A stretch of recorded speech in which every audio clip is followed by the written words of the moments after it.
¿Por qué Estados Unidos está perdiendo el dominio en un continente clave para sus intereses globales? ¿Quiénes están tomando el control mientras Washington observa impotente? ¿Y qué consecuencias catastróficas podría tener esto para la seguridad y la economía de todo Occidente? Washington tiembla y lo hace en voz alta. Durante décadas, la política exterior de Estados Unidos mantuvo un férreo control sobre múltiples regiones estratégicas del mundo, y África no fue la excepción. Sin embargo, hoy, en pleno 2025, los pasillos del Capitolio retumban con la admisión de algo impensable hace apenas una década. Estados Unidos ha perdido la iniciativa en el continente africano, y China, Rusia e incluso potencias emergentes del Golfo están ocupando rápidamente ese espacio vacío. En un testimonio que resonó en comités clave del Congreso, senadores y embajadores norteamericanos reconocieron lo que antes se discutía en secreto: los recortes silenciosos a programas cruciales, educación, salud, liderazgo juvenil, desarrollo comunitario, crearon un vacío tan grande que Beijing, Moscú y Teherán no tardaron en llenarlo con inversiones, bases militares y acuerdos estratégicos. La confesión no fue casual. Ocurre en medio de informes que revelan cómo las embajadas de Estados Unidos en varios puntos neurálgicos de África están cerrando operaciones, mientras China expande su presencia diplomática, inaugurando consulados y ofreciendo préstamos sin preguntas incómodas. El mensaje es claro: la nueva carrera por África ya empezó y Washington llegó tarde. Antes de seguir, no olvides suscribirte al canal para no ser el único en perderse lo que los medios tradicionales no cuentan. Continuemos. Durante años, iniciativas como el Plan de Emergencia para el Alivio del SIDA, la Corporación Reto del Milenio y la Iniciativa de Jóvenes Líderes Africanos funcionaron como puentes de buena voluntad, entrenamiento y cooperación mutua. Estas herramientas diplomáticas lograron que decenas de miles de jóvenes africanos se capacitaran en universidades estadounidenses, que comunidades recibieran atención médica gratuita y que se consolidaran pactos de desarrollo a largo plazo. Pero la administración Trump, y luego políticas de continuidad bajo gobiernos posteriores, decidieron recortar silenciosamente esos pilares. Hoy, con recortes de personal y cierres de oficinas, la capacidad de Estados Unidos para proyectar influencia en la región se desploma. Los números son contundentes. En Kenia, más de 30.000 trabajadores de la salud que dependían de financiamiento estadounidense ahora están desempleados. Los programas de intercambio estudiantil están congelados o desaparecidos. Y las asociaciones con ONGs locales han perdido recursos para operar. Mientras Washington retira fondos, Pekín y Moscú desembarcan cargados de contratos e inversión. La República Popular China, por ejemplo, reforzó sus bases estratégicas en el Cuerno de África, además de firmar convenios de infraestructura multimillonarios con países como Kenia, Etiopía y Angola. No se trata solo de carreteras o puertos. China ofrece crédito, construcción y entrenamiento militar, consolidando una presencia física y simbólica. Rusia, por su parte, avanza a través de acuerdos de seguridad, venta de armas y apoyo técnico a gobiernos que buscan diversificar sus alianzas más allá de Occidente. Y si eso no fuera suficiente, países del Golfo, como Emiratos Árabes Unidos, también aumentan su influencia con inversiones agrícolas y energéticas, moviéndose en áreas que antes eran territorio exclusivo de Washington y Bruselas. En palabras de un senador norteamericano, nos llamaron socios. Ahora nos desconectaron y nos dejaron colgados. La frase sintetiza la frustración de un Congreso que observa cómo décadas de construcción de redes diplomáticas y de cooperación se disuelven en tiempo récord. En su reciente intervención, un legislador se atrevió a formular la pregunta que muchos evitan: ¿qué tenemos sobre la mesa hoy para África? La respuesta fue un silencio incómodo, seguido de una lista de programas cerrados y promesas de reformas que nunca llegaron. Mientras tanto, China ofrece infraestructura llave en mano, préstamos sin condiciones políticas y, sobre todo, la imagen de ser un socio confiable. Los testimonios en el Congreso fueron contundentes. Los países africanos prefieren tratar con Washington, pero solo si hay algo real que negociar. De nada sirve la retórica de valores compartidos si no va acompañada de inversión tangible, transferencia tecnológica y respeto por las prioridades de cada nación.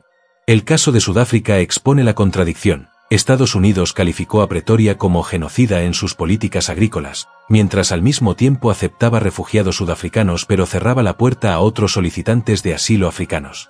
Resultado: una grieta diplomática con una de las economías más fuertes del continente. Por otro lado, el presidente de Kenia, William Ruto, aprovechó una visita de Estado a China para lanzar una declaración que sacudió Washington. Kenia y China son coarquitectos de un nuevo orden mundial.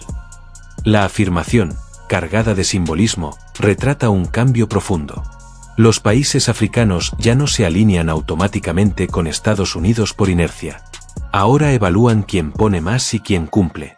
Durante los intercambios en el Capitolio, se encendieron alarmas sobre un plan que la inteligencia estadounidense sigue con preocupación. China estaría negociando establecer una base naval en la costa atlántica de África, un movimiento que le daría acceso directo a rutas marítimas críticas y pondría su poder militar más cerca del continente americano que nunca. Un embajador resumió la gravedad. No es difícil ver lo problemático que sería para la seguridad del territorio estadounidense.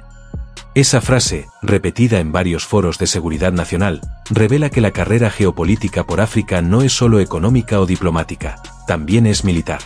Los propios legisladores estadounidenses admiten una verdad que durante años se ignoró en el discurso político.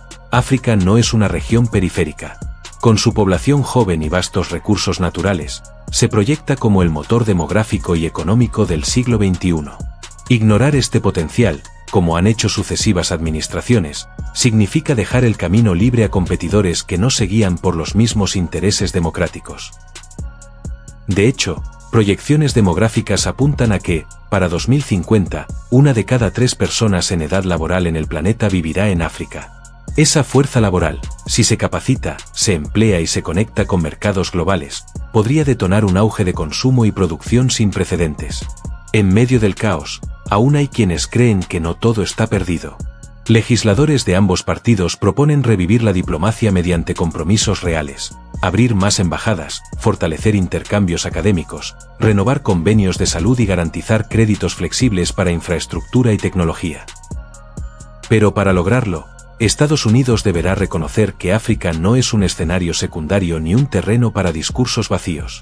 Es una región con gobiernos que exigen respeto, cooperación y oportunidades concretas para sus ciudadanos. La sacudida política que hoy domina los pasillos del Congreso tiene un elemento común: la aceptación pública de un error estratégico que pocos se atrevían a reconocer hace apenas unos años. Mientras China consolida rutas comerciales, bases militares y acuerdos bilaterales, Washington revisa papeles y testimonios para tratar de entender cómo se llegó a esta situación. En varias audiencias recientes, la pregunta se repitió como un eco: ¿por qué una potencia global, con recursos, tecnología y una red diplomática incomparable, abandonó de golpe herramientas que durante décadas consolidaron su influencia en África? La respuesta, como admiten senadores y exembajadores, no es simple, pero deja claro que el repliegue fue un error de cálculo que ahora puede costar caro. El episodio reciente con Kenia encarna esta fractura. Cuando el presidente William Ruto, desde una tribuna en Beijing, declaró junto a funcionarios chinos que Kenia y China son coarquitectos de un nuevo orden mundial, la señal fue clara: ya no hay temor a desafiar la hegemonía de Washington. Este mensaje retumbó en salas de situación en la Casa Blanca y en oficinas del Departamento de Estado. Funcionarios de inteligencia advierten que Kenia, tradicional aliado en la lucha antiterrorista, clave para contener grupos como Al-Shabaab, podría reconfigurar alianzas estratégicas si percibe que China es un socio más confiable y menos intrusivo. Mientras Washington repliega fondos y cancela proyectos, China refuerza su músculo militar. En Djibouti, en el Cuerno de África, las imágenes satelitales revelan una expansión constante de instalaciones navales y logísticas chinas a pocos kilómetros de bases estadounidenses. La tensión es tal que senadores norteamericanos promueven leyes para frenar la instalación de nuevas bases chinas, sobre todo en la costa atlántica, que pondría barcos y submarinos chinos a un paso de rutas vitales para la seguridad marítima de Estados Unidos. Para muchos analistas, la posibilidad de una base naval china en el Golfo de Guinea o en la costa oeste africana sería un terremoto estratégico comparable al despliegue de misiles durante la Guerra Fría. Esta amenaza es la que hoy alimenta la sensación de pánico en Washington. Lo que más inquieta a congresistas y diplomáticos no es solo la pérdida de contratos o recursos, sino el golpe a la reputación. En décadas pasadas, la narrativa de Estados Unidos en África se sostenía sobre la promesa de asociación, asistencia y cooperación. Hoy, con embajadas cerrando y consulados reduciendo personal, la percepción en muchas capitales africanas es que Washington es un socio inestable, que retira su apoyo de forma abrupta y sin consultar. Mientras tanto, Beijing se muestra como un inversionista paciente, no cuestiona políticas internas, no exige reformas drásticas y promete continuidad a largo plazo. Esa imagen de socio confiable es un golpe directo al prestigio diplomático de Estados Unidos. La relación con Sudáfrica ilustra otra arista del problema. Clasificar a un socio estratégico como Pretoria como promotor de políticas discriminatorias, sin un manejo diplomático adecuado, generó tensiones innecesarias. A la par, Rusia y China fortalecen lazos económicos y de defensa con Sudáfrica, celebrando ejercicios militares conjuntos y firmando acuerdos de minería e infraestructura. En este contexto, la retórica de valores democráticos pierde fuerza si no se acompaña de respeto mutuo y beneficios tangibles para la población local. Esa es la línea que Washington intenta redibujar contrarreloj. Durante las audiencias, algunos legisladores se comprometieron a revertir parte de los recortes, reactivar becas, enviar misiones diplomáticas y reabrir consulados. Pero la realidad es más compleja. La competencia global por recursos, contratos de infraestructura y bases estratégicas ya no se limita a las potencias tradicionales. Turquía construye mega aeropuertos y ferrocarriles, Arabia Saudita invierte en agroindustria y energías limpias, y países como India firman convenios tecnológicos. África es hoy un mercado abierto, no un terreno cautivo. La respuesta de Estados Unidos, si llega tarde, corre el riesgo de ser irrelevante. La declaración del presidente de Kenia sobre la necesidad de un nuevo orden mundial no es un simple gesto simbólico. Responde a una realidad palpable. El sur global exige más peso en la mesa de decisiones, y África, con su juventud, minerales y potencial de consumo, es clave en esa ecuación. Senadores norteamericanos reconocen que competir en este escenario requiere más que discursos. Hace falta inversión directa, créditos flexibles, apertura comercial y respeto a las agendas locales. De lo contrario, la narrativa de la hegemonía democrática seguirá cediendo espacio a la de los nuevos socios confiables. En paralelo, la seguridad regional se vuelve cada vez más frágil. La reducción de fondos para programas de salud y estabilidad económica tiene efectos colaterales: más pobreza, más migración forzada y mayor riesgo de radicalización. Grupos armados, milicias y redes criminales encuentran terreno fértil en comunidades abandonadas por proyectos de desarrollo. Washington ve con preocupación que la retirada de apoyo en sectores clave abre puertas a actores que no solo compiten económicamente, sino que también podrían desestabilizar regiones enteras. La paradoja es brutal: recortar fondos para ahorrar recursos hoy podría traducirse en costos mucho mayores en crisis humanitarias y amenazas a la seguridad global mañana. Mientras la Casa Blanca evalúa estrategias para recuperar el control perdido, senadores piden acciones inmediatas: restablecer embajadas, expandir la diplomacia, aumentar la cooperación académica y sanitaria, y diseñar nuevos pactos de infraestructura que compitan en igualdad de condiciones con las ofertas de China y Rusia. Pero la verdadera pregunta que resuena en cada audiencia es si Estados Unidos está dispuesto a entender que África ya no es el continente del futuro, sino del presente. Un terreno de oportunidades y desafíos donde la pasividad no es opción. Recuerda suscribirte al canal para estar al tanto de noticias impactantes de última hora. ¡Sigamos! Uno de los elementos más polémicos del debate es el cierre de embajadas y consulados. En la última década, Estados Unidos redujo misiones diplomáticas en varias naciones africanas clave. Mientras tanto, China fortaleció su red hasta cubrir casi todo el continente, con embajadas, centros culturales y oficinas de comercio. Para la población local, esta diferencia es clara. Si una persona necesita tramitar una beca, gestionar una visa o presentar un proyecto de inversión, tiene acceso inmediato a funcionarios chinos en casi cualquier capital africana. Del lado estadounidense, la respuesta suele ser un número de teléfono lejano, una oficina regional saturada o un correo electrónico sin retorno. Senadores como Chris Coons y Lindsey Graham advirtieron que cerrar consulados estratégicos es una forma de autoboicot.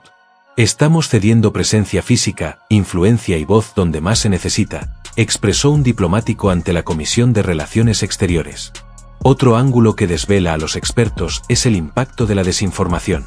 En varios países africanos, la narrativa promovida por China y Rusia presenta a Estados Unidos como una potencia en decadencia, inestable, poco confiable y propensa a imponer sus intereses mediante sanciones o presión diplomática. Sin embajadas sólidas ni programas culturales activos, la capacidad de Washington para contrarrestar estos mensajes se reduce drásticamente. Las redes sociales y medios locales, financiados en parte por actores externos, refuerzan la imagen de un Estados Unidos que promete ayuda pero se retira cuando más se necesita. Este vacío narrativo facilita alianzas de conveniencia entre líderes africanos y potencias emergentes, generando nuevos polos de poder que desafían la estructura geopolítica tradicional. Los senadores insisten en que Estados Unidos debe volver a poner algo real sobre la mesa. Programas educativos, fondos para infraestructura, financiamiento de proyectos agrícolas, transferencia tecnológica. Sin una oferta concreta, las promesas pierden valor. Además, se exige reactivar herramientas como la Corporación Reto del Milenio y la Corporación Financiera para el Desarrollo, diseñadas para incentivar asociaciones público-privadas que impulsen empleo local. Sin embargo, analistas advierten que no basta con reabrir oficinas y firmar memorandos. La competencia exige flexibilidad, rapidez y respeto a la soberanía local. El impacto de la retirada de fondos en salud es especialmente crítico. Programas como PEPFAR no solo salvaron millones de vidas mediante tratamiento del VIH, sino que ayudaron a consolidar sistemas sanitarios que hoy combaten brotes de malaria, tuberculosis y enfermedades emergentes. La clausura o recorte de estos programas deja a millones sin acceso a medicinas básicas. En zonas rurales, clínicas construidas con apoyo de agencias estadounidenses han cerrado por falta de suministros. La consecuencia es doble: la población percibe abandono y los vacíos sanitarios generan espacios para crisis epidémicas que, en un mundo interconectado, terminan afectando la seguridad global. La lucha contra el extremismo en África Oriental y el Sahel depende de redes de cooperación que hoy están debilitadas. Con Kenia tambaleando como socio prioritario, Somalia repleta de fricciones internas y el Sahel convertido en terreno fértil para grupos armados, la retirada de recursos de Estados Unidos agrava la amenaza. Mientras tanto, Rusia refuerza acuerdos de defensa y entrena fuerzas locales mediante compañías militares privadas, como se ha visto en Mali y Burkina Faso. China, por su parte, combina inversiones con compromisos de seguridad que consolidan su posición como socio integral. La paradoja, como advirtió un analista militar, es que recortar recursos en nombre de la austeridad multiplica el gasto futuro en operaciones de emergencia y respuestas antiterroristas. La prevención, insisten expertos, siempre fue más barata que la intervención. Discursos como el del presidente de Kenia en Beijing ya no son excepcionales. Cada vez más mandatarios africanos alzan la voz para exigir un trato justo, inversiones sin condiciones políticas impuestas y respeto a sus prioridades nacionales. Este cambio de tono refleja una generación de líderes más pragmáticos y menos dependientes de la ayuda tradicional. Países como Etiopía, Tanzania o Senegal negocian simultáneamente con China, Rusia, Turquía y Occidente, sin comprometer su soberanía a un solo socio. Este multipolarismo dinámico se consolidará en las próximas décadas. Uno de los puntos de fricción más graves es la competencia por minerales estratégicos: cobalto, litio, tierras raras. África posee reservas inmensas de estos recursos clave para la transición energética global. China lleva años asegurando contratos de explotación y procesamiento de minerales en la República Democrática del Congo, Zambia y Zimbabue. Estados Unidos, en cambio, llega tarde y con limitaciones. Legisladores reconocen que sin garantías de inversión y una presencia diplomática sólida, será imposible competir por estos recursos que alimentan desde autos eléctricos hasta dispositivos móviles. Revertir el deterioro no será fácil. Para algunos senadores, la única vía es un giro estructural: reinvertir en programas de becas, tecnología, salud y comercio, pero también aceptar que la relación con África debe basarse en respeto mutuo y beneficios claros. Varios testimonios en el Congreso subrayan que no se trata de ayudar por caridad, sino de construir asociaciones que generen empleo, prosperidad y estabilidad. De lo contrario, el terreno seguirá abierto a quienes ofrezcan resultados inmediatos, sin condiciones que incomoden a los gobiernos locales. En cada intervención, una frase se repite como mantra: si no llenamos el vacío, alguien más lo hará. Y ese alguien, por ahora, tiene nombre: China. Cada puerto ampliado, cada carretera construida, cada base operativa y cada embajada activa consolidan la influencia de Beijing, que ya no se limita a firmar contratos, sino que define alianzas políticas, controla cadenas logísticas y asegura mercados para sus exportaciones. Estados Unidos, dicen los críticos, no puede permitirse ver esta película en cámara lenta. La retirada diplomática y económica no solo afecta a África, erosiona la credibilidad global de Washington como líder capaz de competir en un mundo multipolar. Con este panorama, la pregunta no es si recuperar la posición en África es importante, sino si aún es posible hacerlo a tiempo. La respuesta, para muchos en el Congreso, depende de decisiones que deben tomarse ahora, no en la próxima década. Reactivar becas, reabrir consulados, financiar infraestructura, asociarse con empresas africanas, reforzar la cooperación sanitaria y de seguridad, y, sobre todo, demostrar que Estados Unidos sigue siendo un socio confiable, ese es el reto. Porque, como insisten quienes viven en terreno, África no va a esperar. El continente ya está reescribiendo sus alianzas, su desarrollo y su papel en el nuevo orden mundial. Quien no entienda esa realidad, simplemente quedará fuera. Ahora nos gustaría saber qué opinas de lo que está pasando y lo que está por venir. Nos encantaría leerte en comentarios. Finalmente, recuerda unirte a la familia suscribiéndote al canal para estar al tanto y no perderte noticias exclusivas como la que te dejo en pantalla. No quieras perdértela, te veo dentro.